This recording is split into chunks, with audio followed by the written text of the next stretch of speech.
Before my grandpa passed away, he shoved a battered old notebook into my hands. He told me, the fate of 3 generations of our family is all right in here. I always thought he had just gone senile, until that developer worth $500 million dumped a truckload of toxic industrial sludge right into our family's orchard. Only then did I finally crack open that notebook. There was only one sentence written inside. This method was passed down from an old beekeeper in southern Yunnan. It breeds a rare strain of bees. When disaster strikes, they will protect the homeland. I used that very swarm of bees to turn the Emerald Bay Holiday Resort into the biggest abandoned wasteland in the country. And when that boss named Qian dropped to his knees in front of me, begging me to spare his life, I finally understood that what my grandpa passed down back then was never just some beekeeping technique. It was a reckoning, one that had been suppressed for half a century. Our orchard was handed down from my grandpa's generation, a full 20 acres of lush lychee trees. Every summer, bright red lychees would hang heavy from the branches, looking like glowing little lanterns. That orchard was the only livelihood my mom and I had, and it was the warmest memory of my childhood. That afternoon, I was out pruning branches in the orchard, when I suddenly caught a whiff of this sharp, eye-watering stench. It wasn't pesticides, and it wasn't fertilizer. It smelled like a rotting animal corpse, mixed with the sickening reek of toxic chemicals. I followed the smell to investigate, and found that a massive pile of dark brown sludge had been dumped on the east side of the orchard, right by the road. The sludge was choked with plastic bags, rotting cabbage leaves, and some unrecognizable industrial waste. Thick swarms of flies were buzzing everywhere, completely covering our dozen best lychee trees. I stared at the roots, totally paralyzed.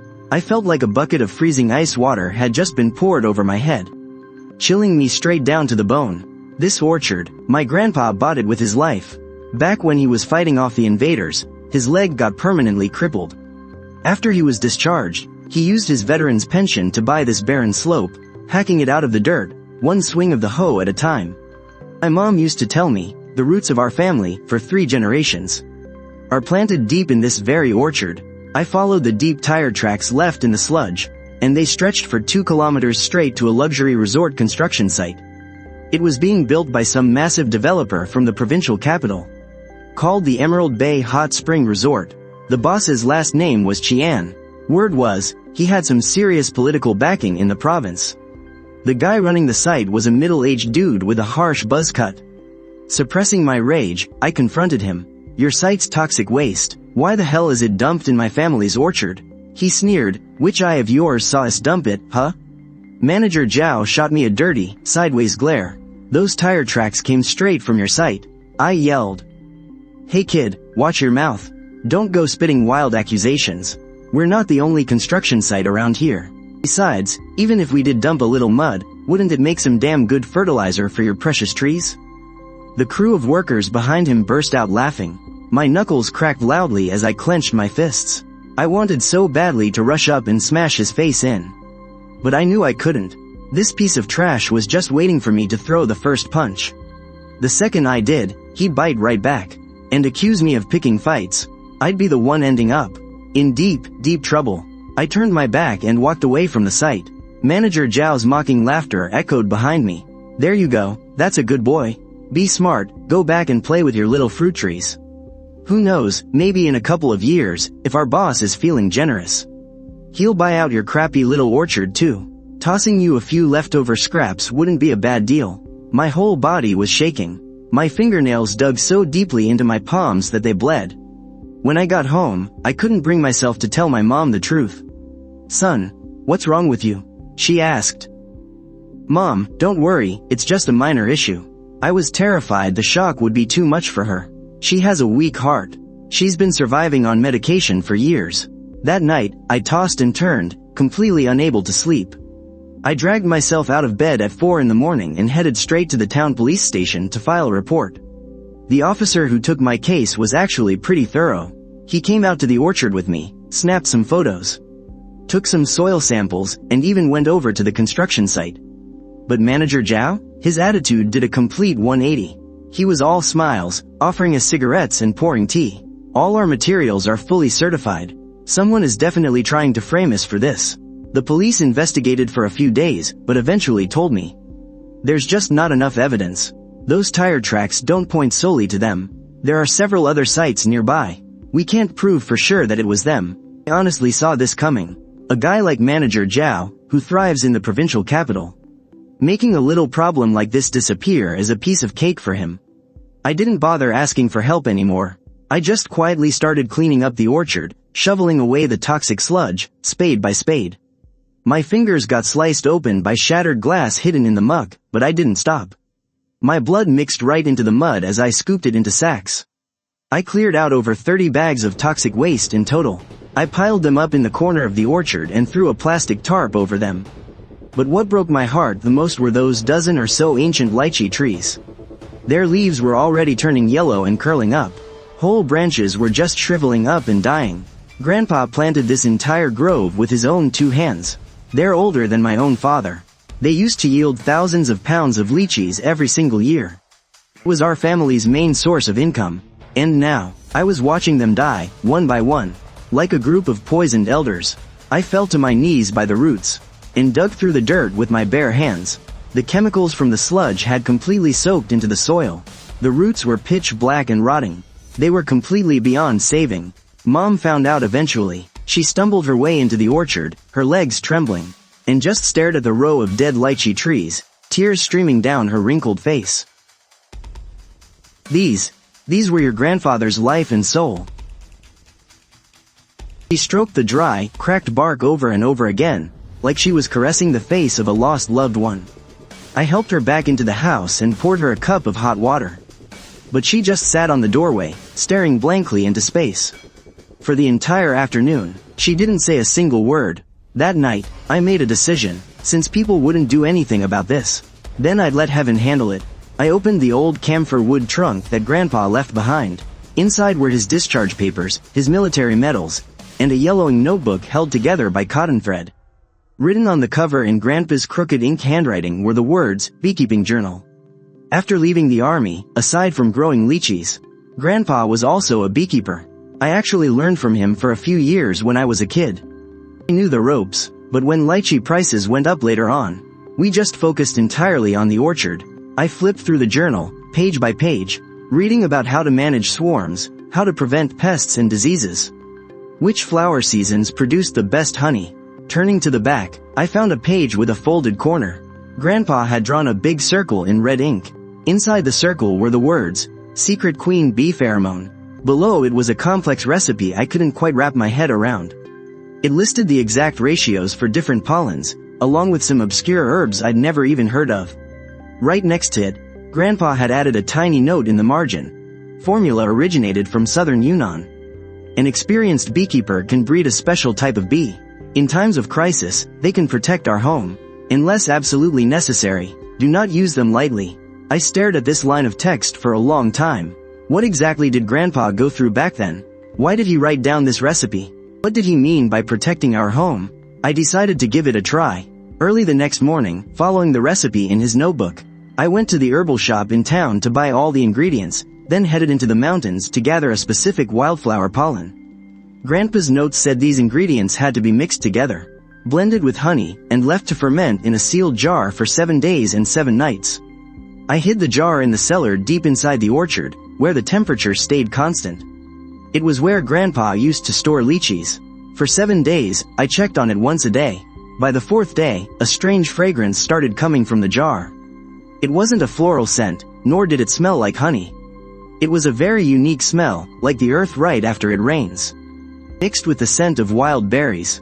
7 days later, I opened the jar. The mixture inside had turned into a pale golden paste, with a texture just like Vaseline. Following the instructions in Grandpa's notes, I packed it into a tiny wooden box. Then took the last 2 beehives we had at home and headed into the mountains. Grandpa's notes mentioned that on the cliffs deep in the mountains, there's a type of wild rock bee, much stronger than regular honeybees. They forage over a wide area and are incredibly adaptable to their environment. But they have a fierce temper, making them extremely hard to tame. However, the notes also said that if you use this special queen bee pheromone, you can attract the wild rock bee queen, and she'll lead the entire swarm straight to your hive. I searched the mountains for 3 days, and finally found a rock bee nest under a steep cliff. These bees were nearly twice the size of normal ones, pitch black all over, with just a single golden ring near their tails. I followed Grandpa's method, smeared the pheromone on the hive entrance, then backed away to wait. About 2 hours later, a swarm of rock bees started circling the hive. More and more gathered, forming a dark mass like a moving storm cloud. Suddenly, the swarm parted, and a much larger queen bee appeared. She landed on the hive, using her antennae to detect the pheromone. Then slowly crawled inside. Right after that, the entire swarm rushed into the hive, as if they were sucked in by a vacuum. I actually did it. Once I got home, I placed the 2 hives of rock bees in the deepest part of the orchard, and started following Grandpa's methods. To train them, the rock bees were definitely way harder to handle than regular bees. On the first day alone, I got stung 7 times. My arm swelled up like a balloon. But I didn't give up. Every day, I pushed through the pain and kept interacting with them. Slowly, I realized that as long as I had that special pheromone smeared on me, the rock bees wouldn't attack. They treated me as one of their own. 1 month later, I put the next phase of my plan into action. I was the only one who knew about this plan. I didn't even tell my mom. During the day, I'd prune, fertilize, and water as usual, but at night, I'd sneak deep into the orchard and start doing something nobody would ever see coming. I was mixing a very special kind of pollen. Grandpa's notes mentioned that a bee's sensitivity to certain chemicals is thousands of times stronger than ours. They can sniff out incredibly low concentrations of specific molecules in the air. If you constantly feed them pollen laced with a specific marker, they will develop a lifelong memory of it. From then on, no matter how far they fly, the moment they catch a whiff of that marker, they'll swarm straight to it. I followed the recipe in his notes and found the perfect marker. A heavy metal compound common in industrial waste. Zinc sulfate. This stuff was used everywhere at the Emerald Bay construction site. Their galvanized pipes and rust-proof bolts, they're completely covered in it. I mixed trace amounts of zinc sulfate powder into the pollen, keeping the ratio strictly at 1 to 1 million. This concentration is completely harmless to people, but to the rock bees, it's an overpowering signal. Every day, I fed them this special pollen, while slowly cutting off the nectar supply near their hives, forcing them to fly further out, searching for any place marked with zinc sulfate. Foraging is a very slow process. It takes an incredible amount of patience. But patience is the one thing I have plenty of. 3 months later, Manager Zhao's Emerald Bay Resort officially opened for business. Our manager invites you to the grand opening. He must have heard about my ruined orchard from somewhere. On opening day, he actually sent someone out just to hand-deliver an invitation, claiming he wanted me there to celebrate. I knew it was a deliberate insult, but I went anyway. I just stood at the very back of the crowd, watching my suited-up former boss cut the ribbon. This is the most luxurious hot spring resort in the province. With a 500 million investment, our goal is to become the national benchmark. The crowd erupted in applause. County leaders and business presidents were all showering him with congratulations. They set up dozens of banquet tables at the resort that day. Motai liquor, lobsters, abalone, glasses clinking everywhere. It was incredibly lively. I just stood there in the corner.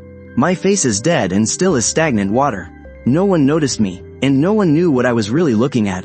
I was looking at the resort's exterior walls. Those premium stone facades.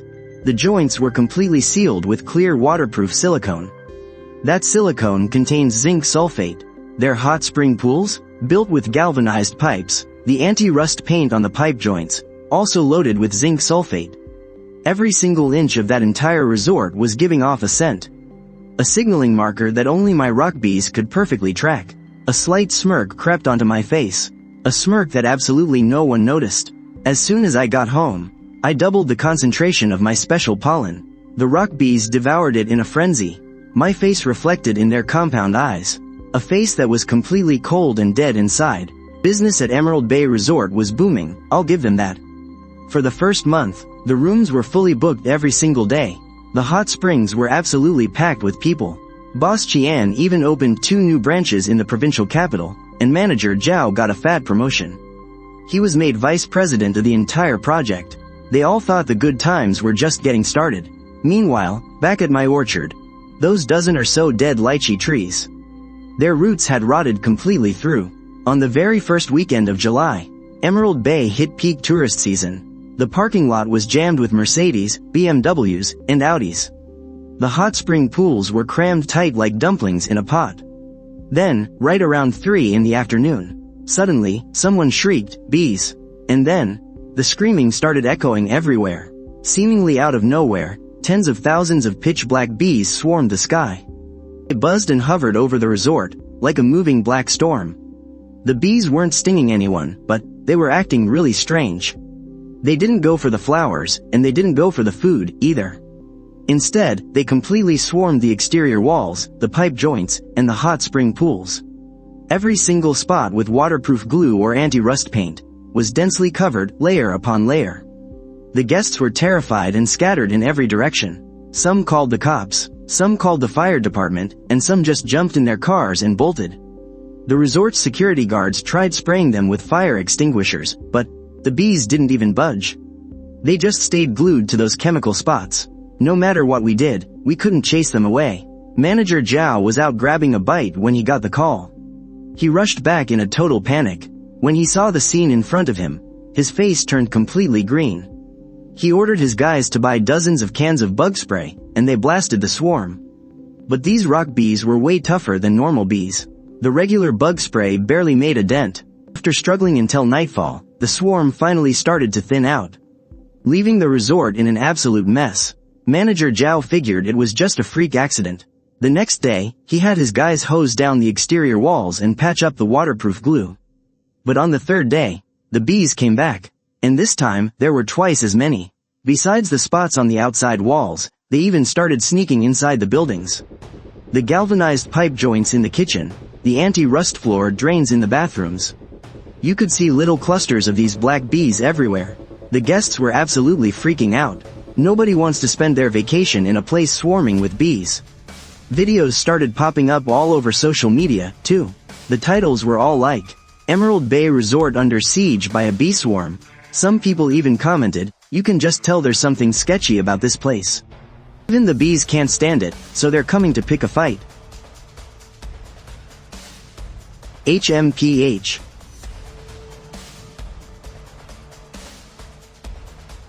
Within a week, the resort's occupancy rate plummeted from 100% down to under 10%.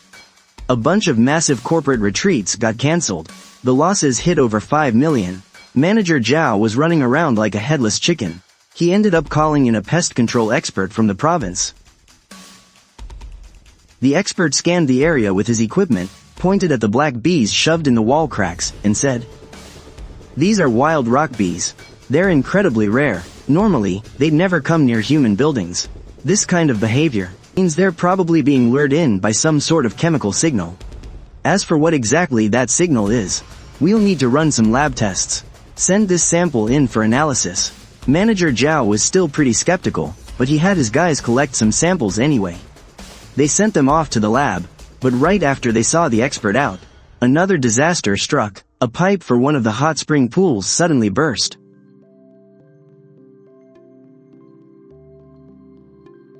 When the workers dug up the ground to check it out, they literally gasped in horror. The pipe was completely surrounded by massive, dense hives, one right after another. They looked like strings of black tumors, wrapping tightly around all the joints and valves. The bees had actually nested down there. And that was just the beginning. Over the next 2 months, every single underground pipe in the resort got choked up by those hives. AC condenser pipes, hot water lines, the sewage pipes. Nothing was spared. In the worst spots, the hives actually swelled up and cracked the pipes wide open. The maintenance crew was absolutely miserable. Every time they dug into the ground, it was a total nightmare. Eventually, the news reached Boss Qian's ears. This project was his absolute lifeblood. He poured 500 million into it. And now, not even 6 months after opening, it's become the laughingstock of the entire city. Boss Qian rushed all the way down here from the provincial capital himself. He brought a whole squad of experts and technical advisors, standing right under the exterior wall that was completely covered in beehives. He was absolutely livid.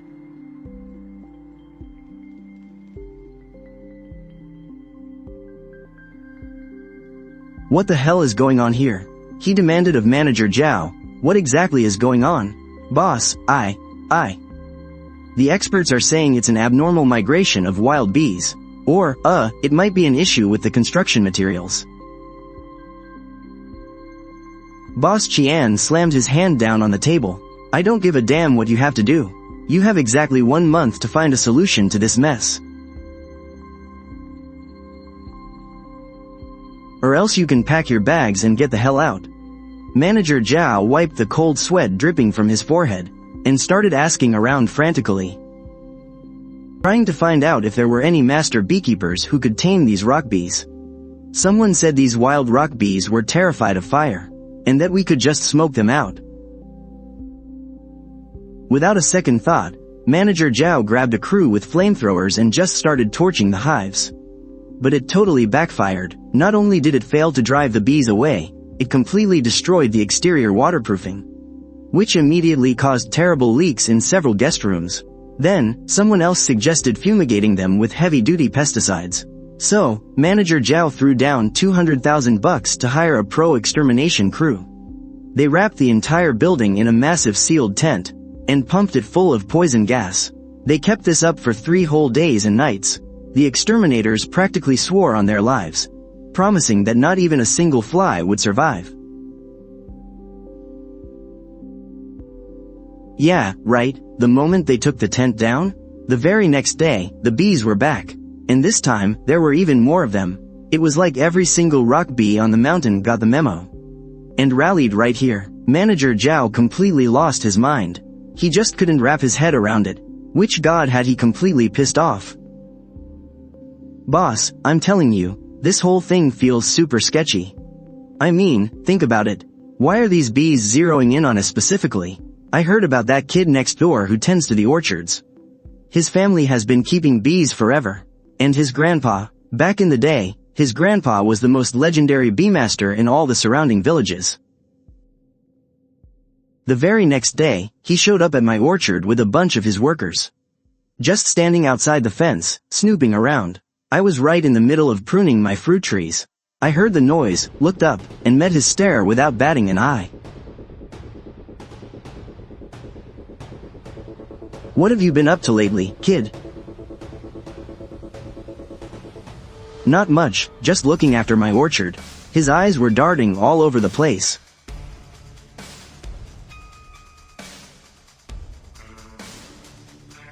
HMPH. Your family keeps bees too, don't they? Just a few cheap local ones, nothing special. Manager Zhao just stood there, staring me down for the longest time. All they actually saw in the orchard were a few basic hives of local bees. Because those rock bees, they were hidden away in a secret cave out in the back mountains. They never even came near the orchard. He didn't find a single damn thing. But before he left, he spat out a warning. Listen to me, boy. You better pray I don't find anything, or you're gonna be in a world of hurt. Finally, the test results came back. The experts tested both the bees themselves and the hive samples, and they found massive traces of zinc sulfate residue in all of them. And this specific type of zinc sulfate was actually heavily used in the waterproofing materials right here at the Emerald Bay Resort. It was a core chemical ingredient. So the experts concluded that the rock bees were obsessively drawn to this zinc sulfate, developed an unusually strong foraging preference, treating the entire resort like a giant chemical flower.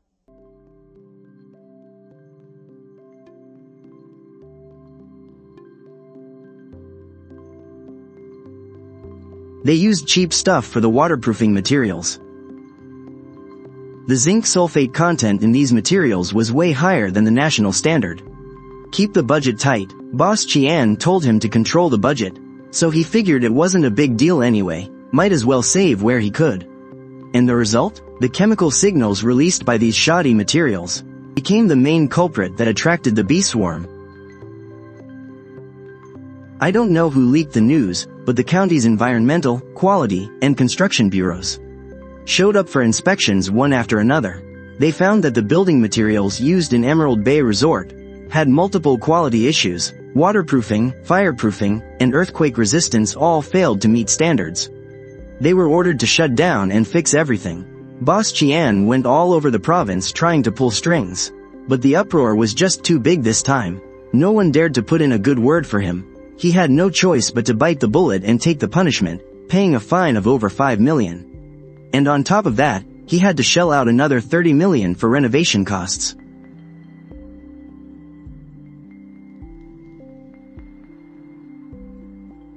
And from start to finish, he had absolutely no idea that the preference of those rock bees wasn't some accident or coincidence.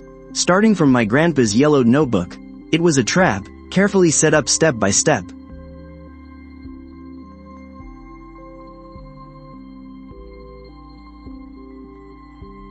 Those 3 months of their shutdown were the quietest days of my life. Every morning, I went out to the orchard as usual, watering, fertilizing, and weeding the remaining lychee trees.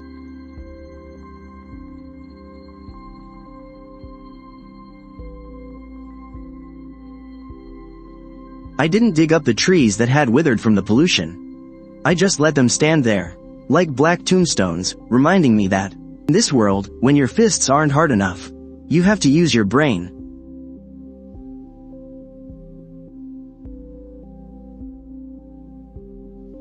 I would go to the cave in the back mountain to check on the rock bees.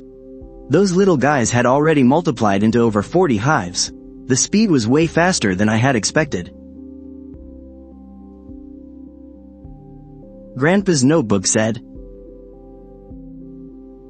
but they needed an ample supply of pollen. I followed the recipe in his notebook, continuously mixing pollen laced with zinc sulfate, making sure that generation after generation of new bees remained highly sensitive to this chemical signal.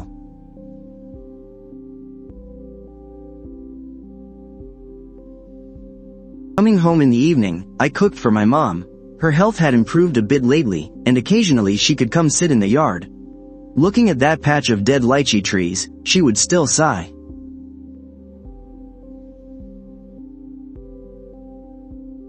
Son, can those bees really drive the bad guys away? Don't worry, Mom, even though bees are small, they never spare anyone who invades their hive. 3 months later, Emerald Bay Resort reopened.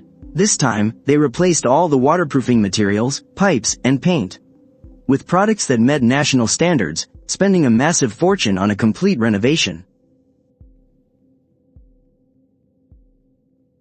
Manager Zhao specifically held a press conference. Our resort has passed all quality inspections. Welcome back, everyone.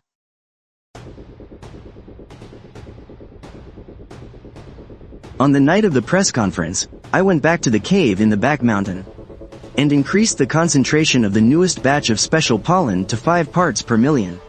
The swarm buzzed restlessly inside the hives, like an army ready to march out. I gave the lid of each beehive a gentle pat. Go, my warriors. The next morning at 10 o'clock, at the Emerald Bay Resort, they welcomed their first batch of guests since the renovations. Boss Qian stood by the entrance himself to greet them. He was beaming from ear to ear, looking completely full of himself. He thought this nightmare was finally over. But little did he know, the real nightmare had only just begun. At 11:03 in the morning, the first giant honeybee landed right on the stainless steel flagpole by the main gate. Then came the second, the third, the 100th, the 3,000th. A black swarm of 10,000 bees surged in from all directions like a massive tidal wave, swarming the watching Tianmu luxury resort. They didn't just target the waterproofing materials like last time. No, they covered every single inch of the resort's surface. Doors, the windows, the railings, the AC units, the glowing signs. They didn't even spare the cars out in the parking lot. From a distance, the whole resort looked like it had been drenched in a thick layer of black tar. Guests screamed in pure terror, scattering in all directions. Someone got stung right in the face. Huge welts swelled up on people's arms. The security guards grabbed fire extinguishers, spraying wildly everywhere. But the swarm didn't care at all. They clung desperately to any surface that still had traces of zinc sulfate, refusing to let go no matter what. Boss Qian stood frozen behind the glass doors of the lobby, staring blankly at the black storm outside. His legs were shaking like leaves. He slowly turned his head to glare at Manager Zhao. He hissed through gritted teeth, "Didn't you say all the materials were replaced?" Manager Zhao's face went completely pale, white as a sheet.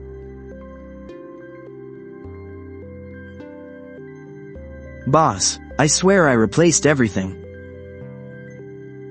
But there's still residue left deep inside the old pipes and the walls. We couldn't exactly tear the whole building down and rebuild it from scratch, could we?"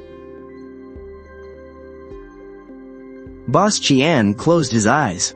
He finally understood. From the foundation all the way up to the roof, this entire building had become the permanent target for that swarm. As long as the building stood, the bees would never, ever leave.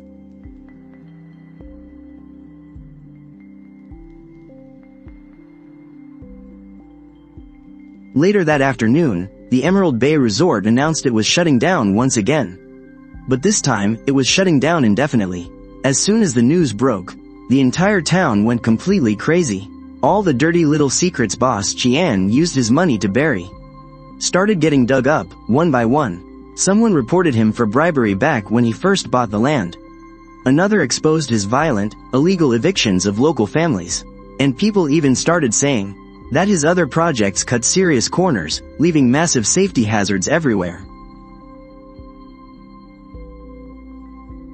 Reporters swarmed the place like a frenzy of sharks smelling fresh blood in the water.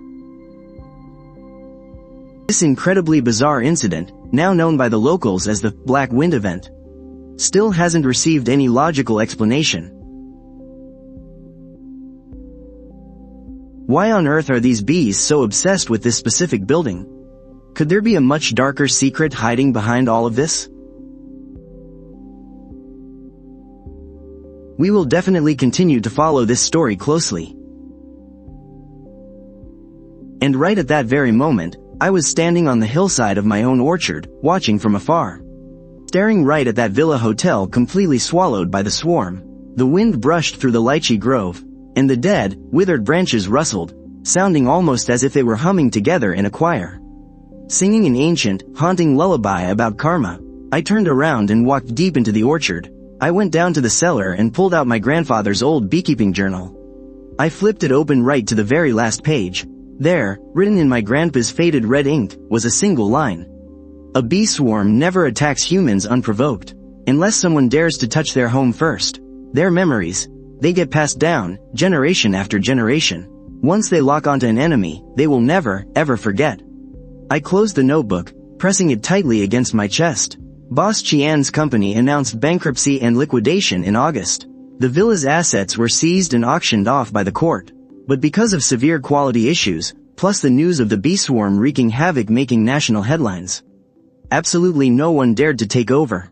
In the end, it could only be sold at scrap value. Sold off to a building materials recycling company. On the day of the demolition, a massive crowd came to watch. The moment the excavator took its first scoop, a huge swarm suddenly burst out from the cracks in the wall. A dense, pitch-black cloud of rock bees circled menacingly above the construction site.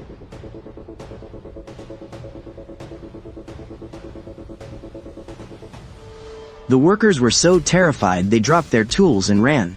In the end, they had to spray water for 3 whole days, just to temporarily drive the swarm away.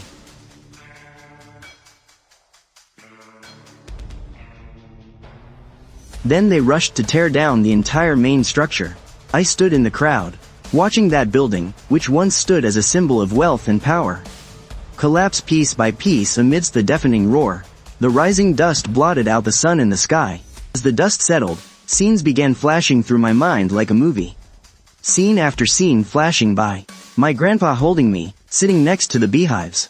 He'd say, "These bees, you know, they might look gentle most days, but if you destroy their home, they'll make you pay the price, even if it costs them their lives." Mom standing under the dead lychee tree, her trembling hands touching the cracked bark. Her tears dropping into the dirt, one by one. Manager Zhao, cigarette in his mouth, giving me a sideways glance. Throwing you a few pennies isn't a bad deal. Back then, I was held back by several workers. My knuckles were bleeding, but I couldn't even throw a punch.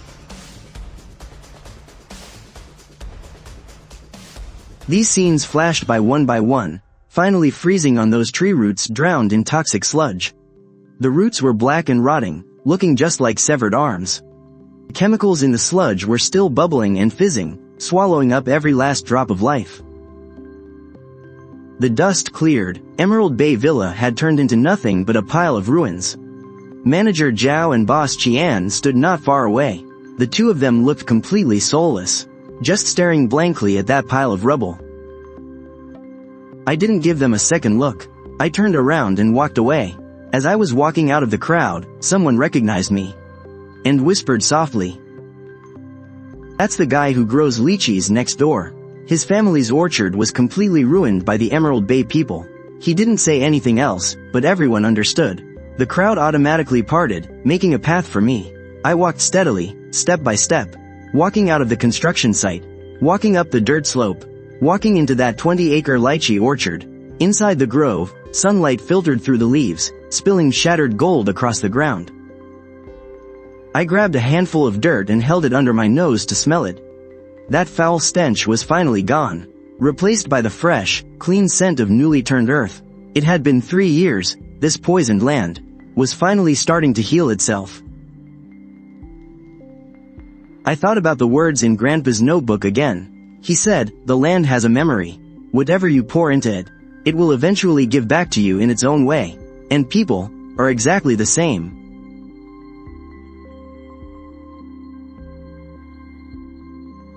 That very night, I packed up all the rock beehives and headed back into the mountains. I found that old, broken cliff, the very place where that swarm of rock bees first called home. I opened the beehives one by one, carefully taking out the honeycombs inside, and secured them back into the crevices of the cliff face. The rock bees buzzed around me, forming what looked like a dark ring of stars. I whispered gently to the oldest queen bee, "Thank you so much for helping me. It's time for you to go home now." The queen rested on the back of my hand for a moment, then gently tapped my finger with her antennae. She turned and led the swarm back to the cliff. They crawled into the rock crevices one after another, and soon disappeared deep into the mountainside.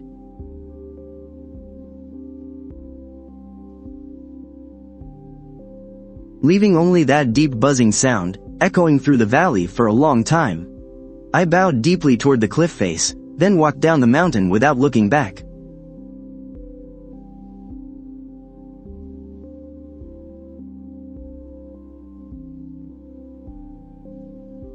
But the story didn't end there. The secret that truly sent chills down my spine wasn't uncovered until 3 months later. That day, some folks from the county cultural center suddenly showed up at my door.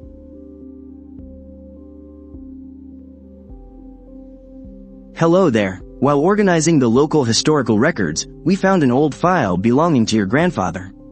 And we wanted to verify it with you. It's the biological weapon revenge case investigation report."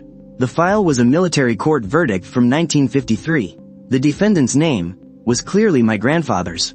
I stood there completely frozen, as if I'd been struck by lightning.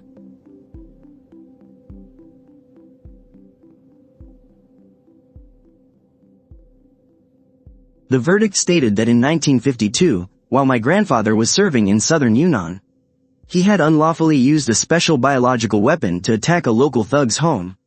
The entire building was destroyed by a bee swarm, leaving the thug severely injured. My grandfather was sentenced to 5 years in prison by the military court. The biological weapon revenge case investigation report.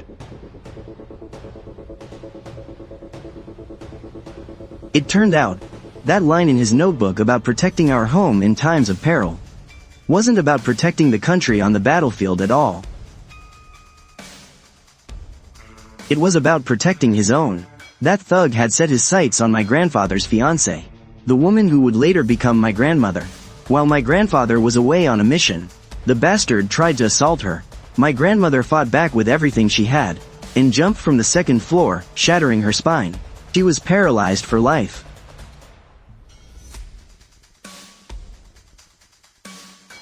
And back then, due to a lack of solid evidence, that bastard was only locked up for 6 months before walking free.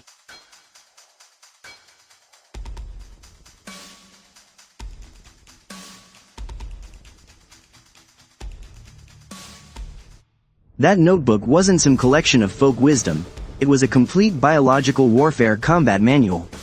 During his service in southern Yunnan, my grandfather was actually a special forces operative specializing in insect warfare.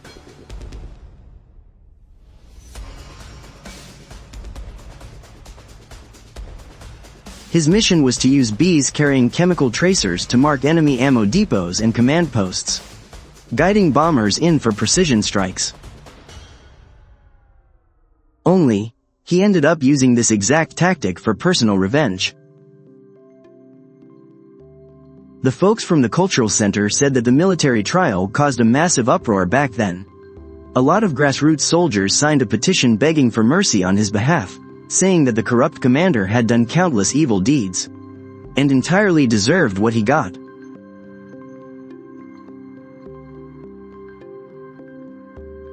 But military law is ruthless. In the end, my grandfather still had to serve 3 years in prison. After he got out, he brought my paralyzed grandmother back to their hometown.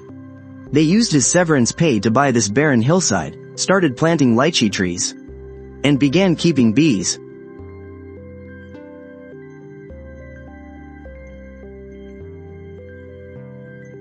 And as for that secret formula for the queen bee pheromone, he had secretly copied it down when he left the military, risking a firing squad to do it.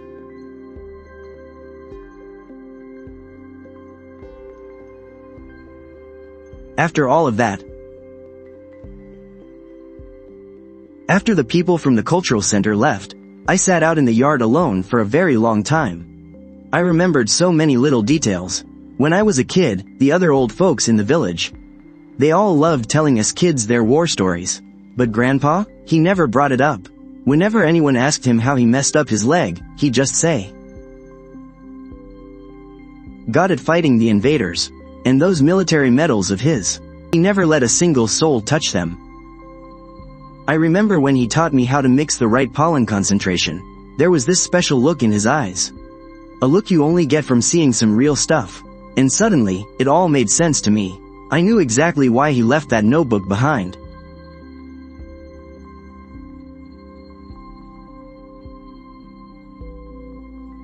It wasn't because he foresaw the Emerald Bay Resort, or scumbags like Manager Zhao. It was because he knew that in this world, some justice just can't be won through the system. Some scores can only be settled another way.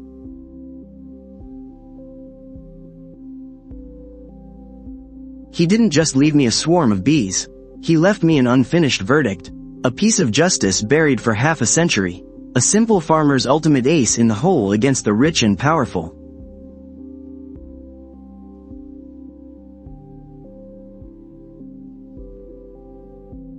Following spring, right next to those dead lychee trees, I planted new saplings, and this time, it wasn't just lychees. I followed the ecological companion planting method from Grandpa's notes, planting longan, wampi, and starfruit right between the lychee trees. I even threw in all sorts of nitrogen-fixing legumes. The soil had been feeding on the rock bees' hives and waste for 3 whole years. The organic matter was off the charts, way higher than before. The fertility of this orchard had actually blown past the highest grades for eco-farming. It's absolutely incredible. Of course, I didn't say a word about what really went down those past 3 years. I just smiled, and handed the expert a fresh bunch of lychees. "Here, have a taste."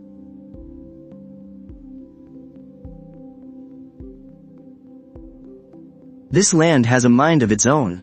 It knows exactly who to treat well, and who to punish. By the time summer rolled around, the new trees started bearing fruit.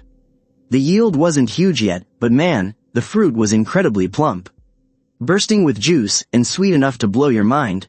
When I took them down to the county's produce fair, a few high-end fruit dealers bought out my entire stock on the spot. And they paid 3 times the price of regular lychees. I had so many orders pouring in, I couldn't handle it alone. So, I hired a few of the local women to lend a hand. I showed them step by step how to prune the branches, how to lay down the fertilizer. And I paid them even better wages than the factories in town.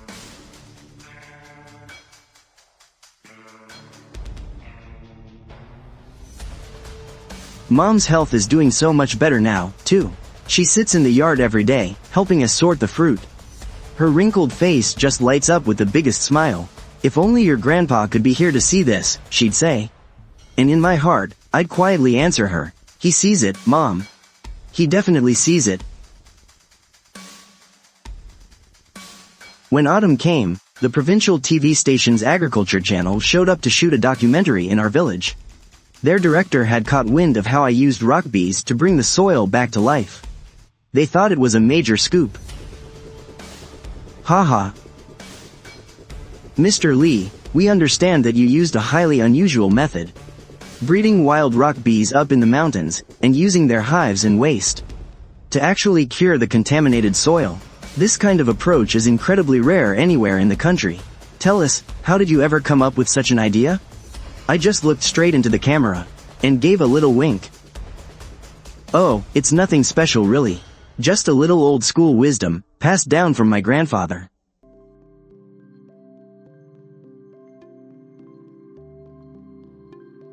I also heard your orchard used to be severely polluted by chemical waste from a nearby construction site. The losses were huge, and later on, something happened at that construction site, too. Is that really true?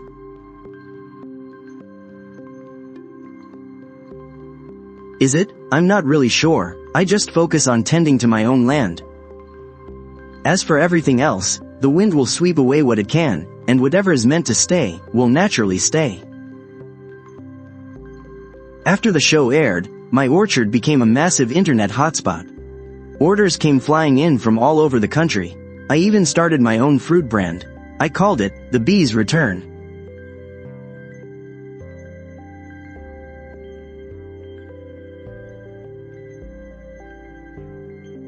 The logo is a black rock bee, sheltering a bright red lychee right under its wings. I kept the brand story pretty simple: 3 generations protecting one piece of land. And a swarm of bees, defending justice.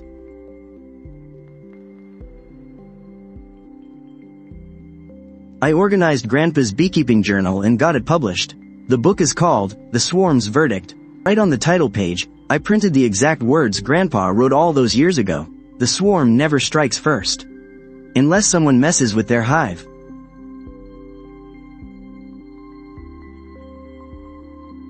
A few years later, the ruins of the Emerald Bay Resort were completely overgrown with weeds. Nobody ever tried to develop that land again. Some folks say the feng shui there is ruined. Others say Boss Qian left behind way too much debt, and buyers are too scared of the bad luck it might bring.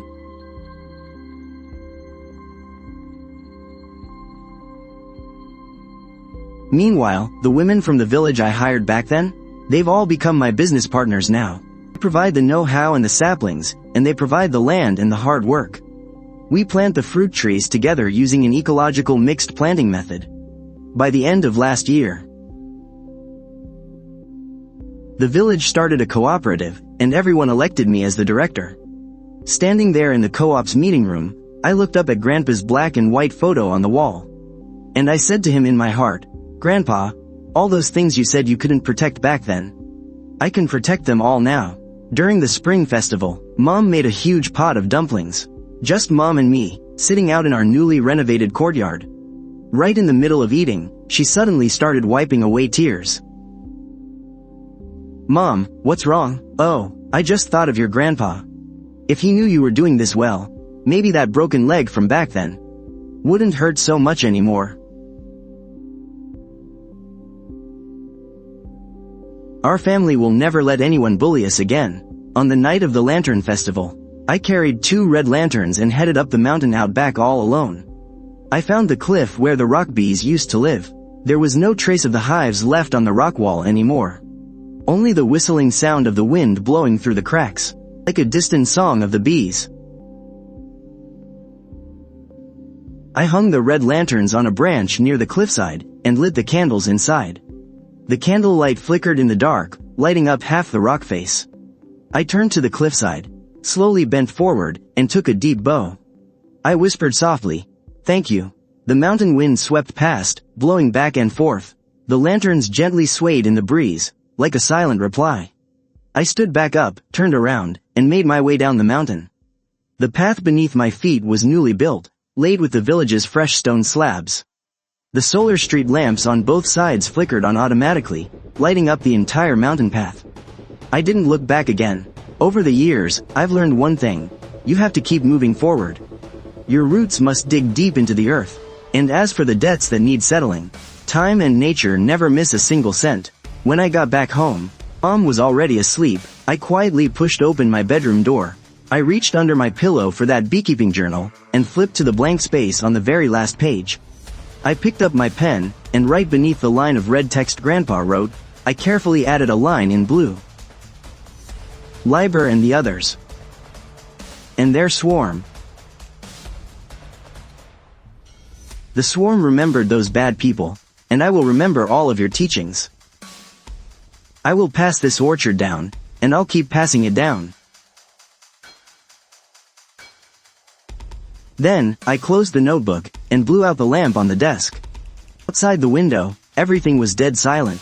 There was only the sound of the wind in the distant orchard, like thousands upon thousands of bees gently fluttering their wings, guarding this cleansed land.